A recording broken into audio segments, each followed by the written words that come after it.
Hey guys, this is Kirob speaking, and today I have the pleasure of announcing the Cyclist Tactics. And that is a game that I've been working on for the past 2 years, or if you're not taking it that strictly, the last 7, 8, 9, no, maybe more like 12. Yes, because this is a concept that I've been working on for a long time. But the last 2 years we've actually started making this game. And before I go into explaining all some weird details and waffle on forever, let's just look at the friggin' trailer that took me 12 hours to make for 2 minutes of video. So here you go. The Cyclist Tactics is a turn-based strategy game in which you lead a small team of professional cyclists from humble beginnings to competing in the toughest and most prestigious cycling events in the world. The game's focus is on the highly tactical races, with all stages being procedurally generated at the start of each season, making them unique. Despite its board game-like look, there are no dice rolling or RNG mechanics. Winning comes about when superior decision-making meets careful resource management and planning, making use of your rider's strengths in decisive moves. Teamwork is essential to keep your leaders protected, to avoid pesky Peloton pulling duties, to create lactate threshold crushing leadouts, making attacks impossible, and to set up your sprinter in perfect position for that final dash. Starting with just yourself as a young cyclist and a handful of cash, good performances satisfy your sponsors and lets you develop your own rider and team members as they gain experience. Focusing on or mixing 6 different specializations and 5 different attributes makes riders progress from eager novices to monument-winning superstars with a hefty price tag, or deeply flawed athletes, or both. With a maximum roster of 6 riders and 9 races to pick each season, it doesn't take long or require spreadsheets to get your team lined up and ready to go. As such, management is simple, but not simplistic. The game not only is for tactically minded cycling enthusiasts, but anyone who fancies nuanced tactics where decision-making is king and at least has a tolerance for management games. Knowledge about cycling tactics sure helps, but is not required to get into it.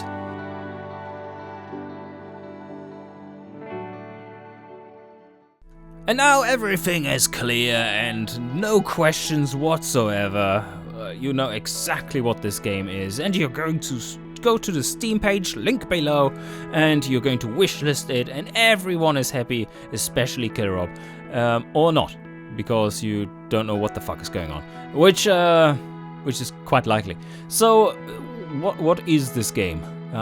Before we go into that, let me just note quickly that there is a video up on Automation's channel that is going into the, let's say, the conflict of interest of making a new game while Automation still isn't out there, which I think is a fair comment to make, or fair question to ask.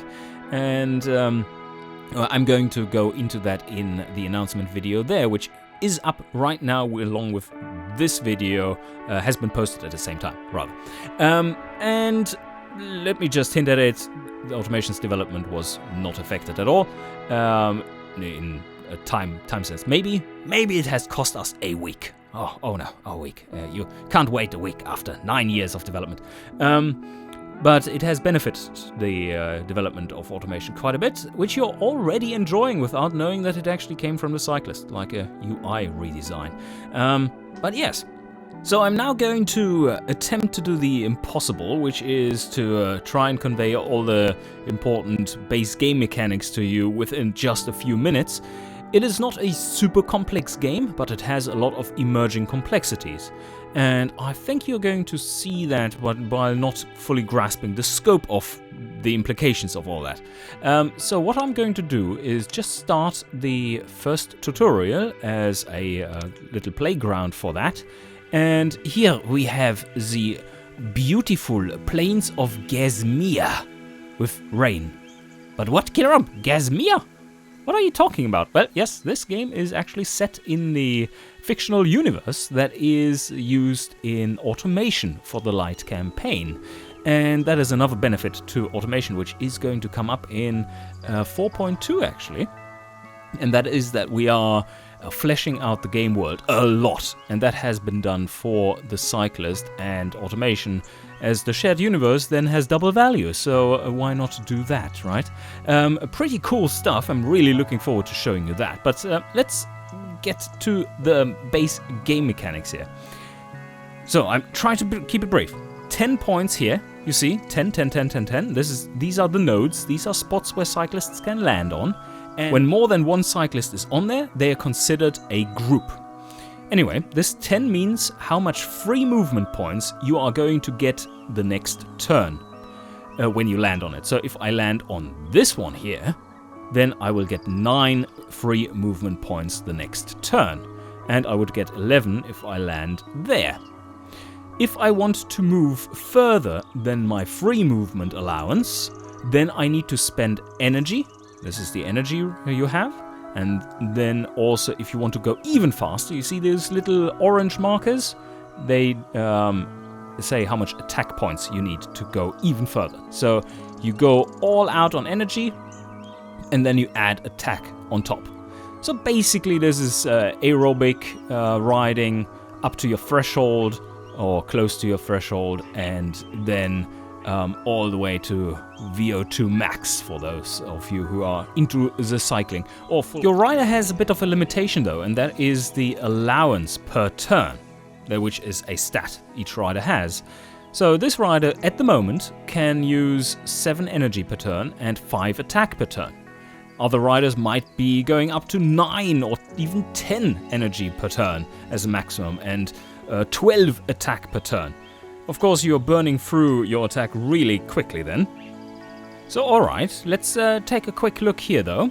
We do have a so-called flat section in here. Flat 1% slope, flat minus 1% slope, flat minus 2%, flat plus 2%, and then, well, downhill sections. There are 3 different kinds of base terrain.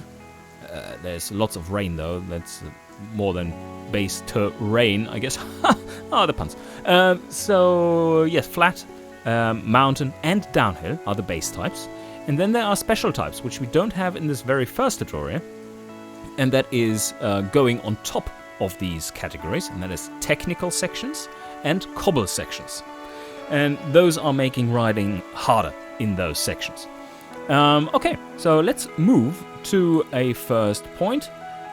We're now on another node which has 10 movement points. We moved from here to here, exactly 10 fields.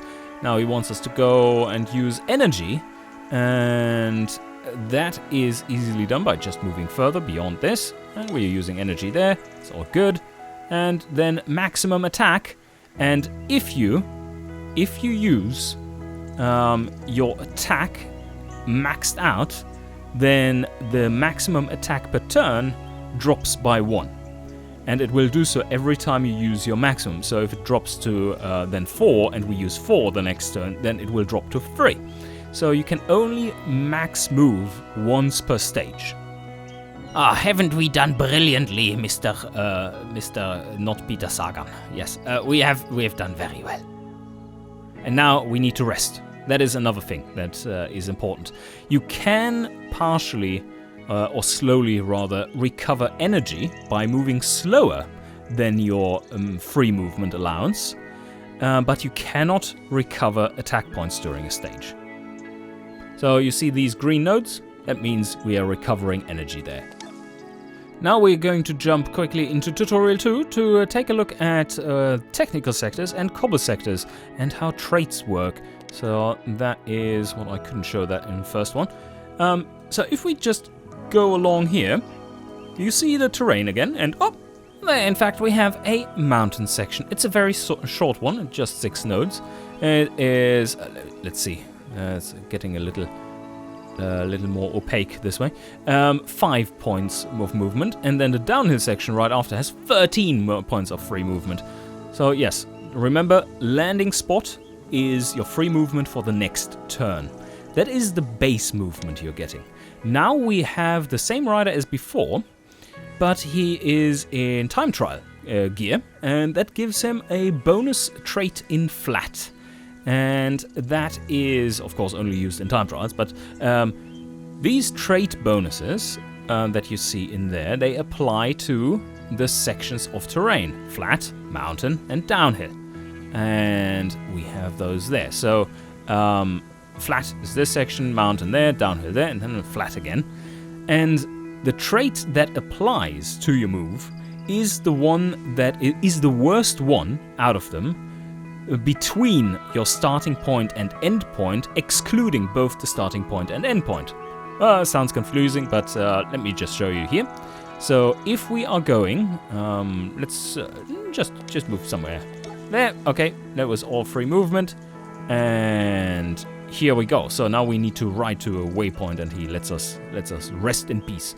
Okay, so if we move along here, you see that, okay, if we land on the 11, of course we get more movement than landing on the 9 there. So let's move there. 6 energy cost to get there. And now, if I move from here to here, then that is between here, between those two nodes, from a starting node and end node, only has flat stuff. So in flat, I have a trait bonus of +1, and there's nothing else in there. So that means I get a +1 for my movement.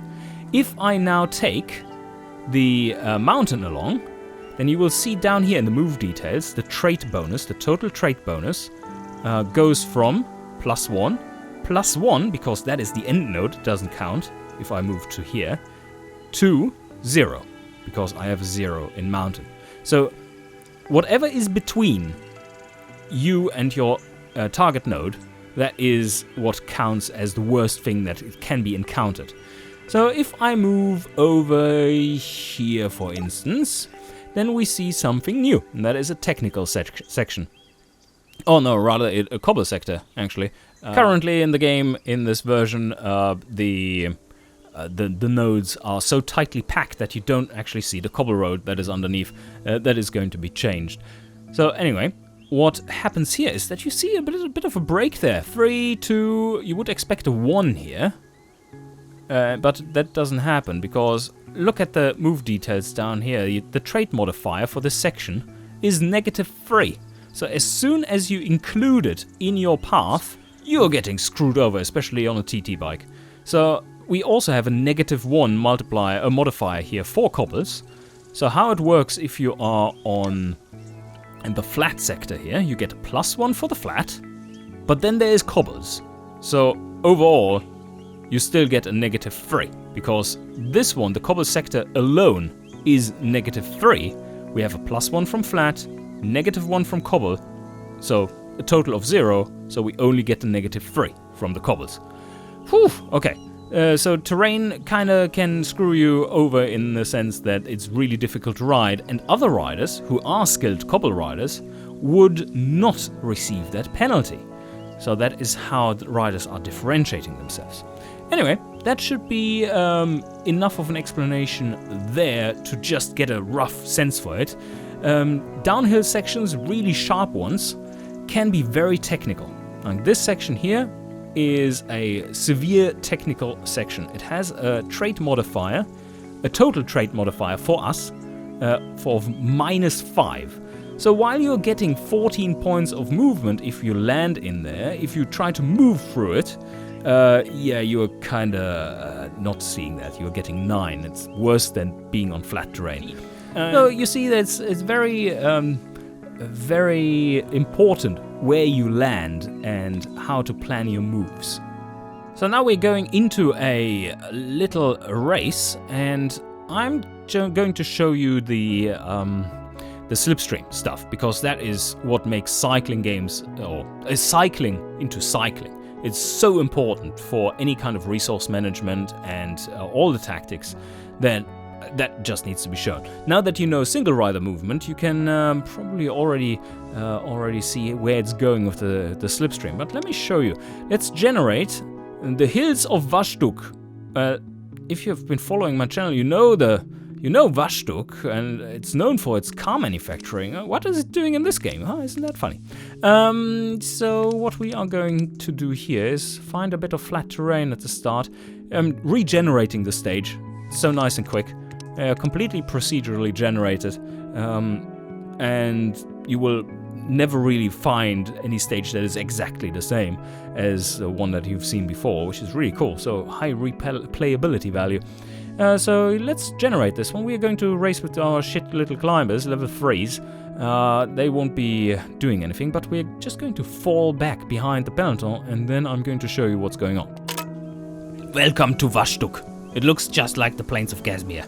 And that's because the tile set is locked in and the same at the moment. But we are now in the peloton, and the peloton, oh, that is something that I need to probably elaborate on. The peloton is bigger than the sum of its riders in this game, because the game scales cycling down to a more manageable size so that it doesn't take forever. And that is usually 30 to like 20 something riders to 40 something riders are actually tracked riders, but we are still considering that there is a peloton. It is an amorphous blob of teamless riders that is just riding along and hanging in there according to certain rules. And that makes it so that you do get your Slipstream bonuses and stuff. It doesn't deteriorate into a free-for-all that easily. And water carriers are taken care of, because that's, well, the peloton. So, great stuff. No, there's no water carrying in this one. You have a maximum of 4 riders per team taking part in this. And this looks like it's going to rain bad really soon. I do have a debug in... Oh, fuck me! I hope you brought your umbrella, because this is going to get... No, umbrella doesn't help. There's too much wind. Yes, the text up there is completely way too large. But yeah, there's my little weather forecast in here, just for debugging purposes. So there the rain comes. Did you see how it turned dark before the rain actually started? Quite proud of that. That's nice. And oof, oh, look at this. Oh man, how many drops are there on screen right now? 2,000, 2,200. Yeah, that's pretty heavy rain then. Also, fun fact. Currently, it's because of my programming. If your computer is fast, the rain is faster. So it rains faster. It's not great. And instead of using delta T, I'm using frames, which is terrible. It will be changed. Anyway, where were we? Apart from in the rain. 32 riders, all in the peloton at the start. We are in turn 0. There is a reordering phase, a so-called reordering phase. Reordering phase is always after a turn's movement phase. And let's just drop our riders from P1, where we were. We could move up. That is getting into relay. This is in P1, and this is in P2. As you can see, P1 is the only place in here where riders actually are resolved. They can act forwards. They can move out of the peloton forwards. They can get into relay or drop back, as I just did. And you can only move one group per turn. So now I've been dropping into there, and I'm going to do the same with my other riders. Wow, that weather. 2,600 drops. That's pretty bad. Well, how about it? 45, 50 is maximum, so yeah, this is almost maximum rain. Feels like it. I really like the weather effect. So yes, we're just going to move along. We are in the peloton now, in the heart of the peloton. Great slipstream bonuses there. You can see that here. If we move to that place, the only place we are allowed to move to, because we are stuck in the middle of the peloton, can't move anywhere else. But the advantage here, for this small movement that we did, and it's just 12 fields that we moved, we get +3 slipstream bonus. This means that we are paying 3 less resource points, well, if applicable, right? If we wanted to move this distance alone without anyone else around, then we would probably be spending, with this rider, he has a 0, we have, oh well, we would spend 0 actually in this case. But if we were spending 3 energy to get there normally, and we get a +3, then we spend 0, so it's potentially really powerful. So now, after this turn, we are in the reorder phase again, and now we're going to drop to the back, so that we can drop out of the peloton, and so that I can show you an isolated case of movement. Now, you can see that we are allowed to move shorter than the peloton, but not beyond it, because the peloton is actually blocking us.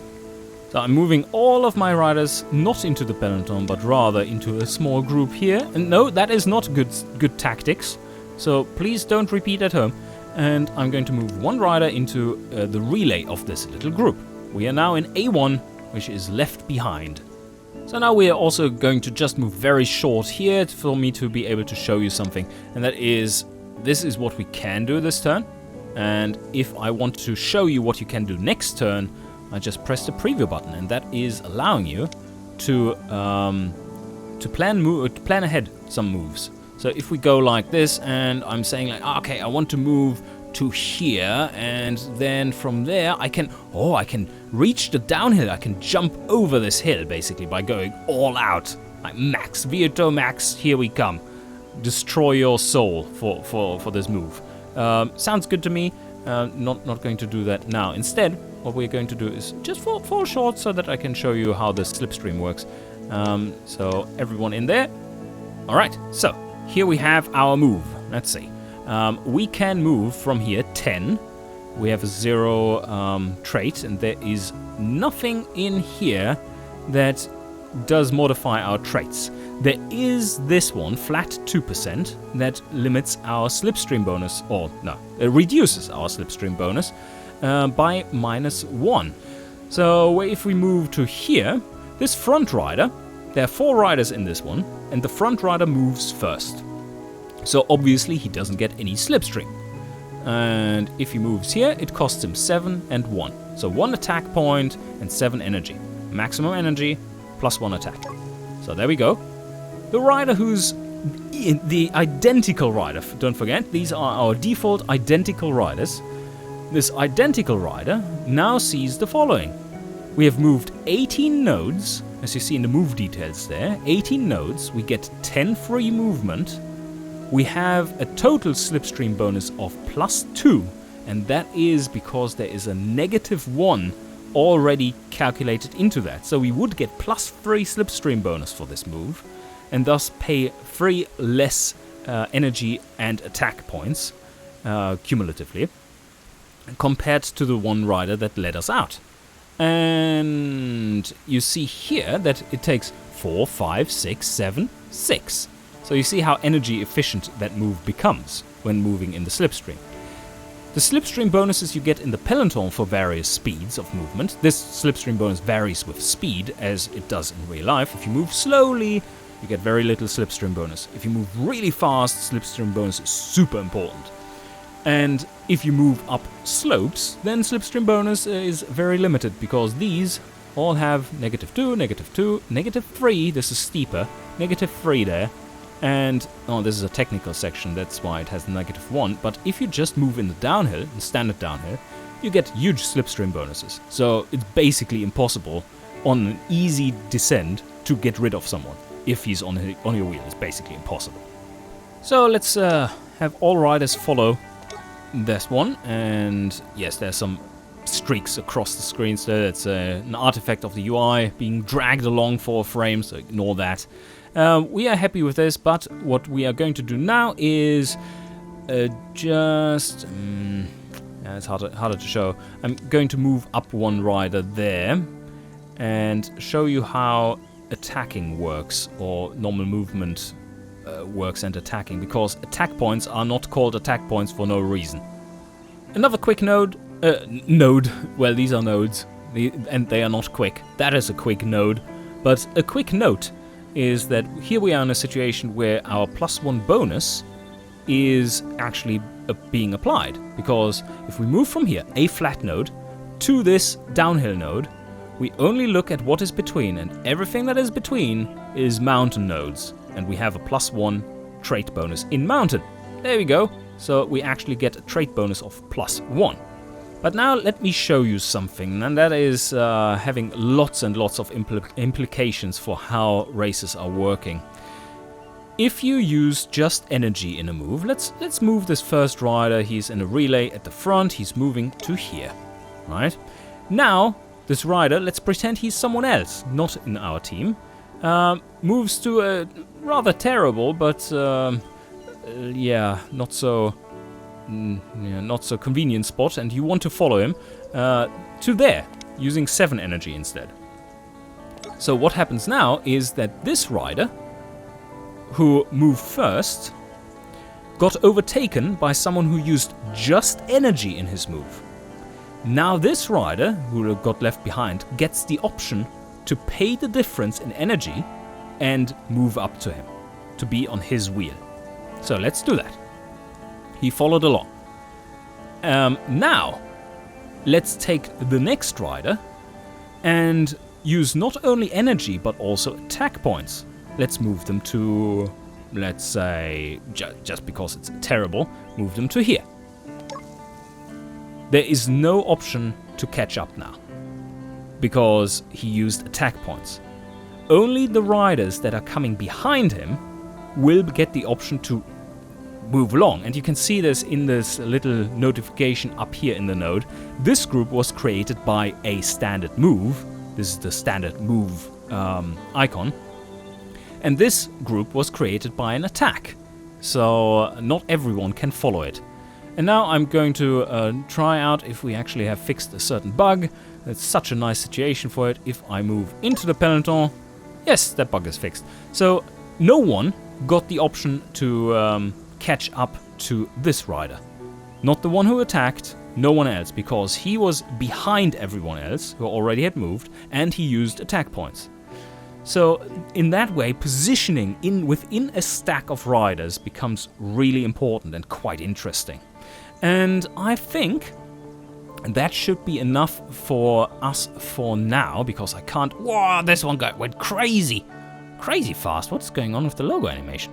Anyway, I think that is all I want to show you as the basics today. And you now have the following task.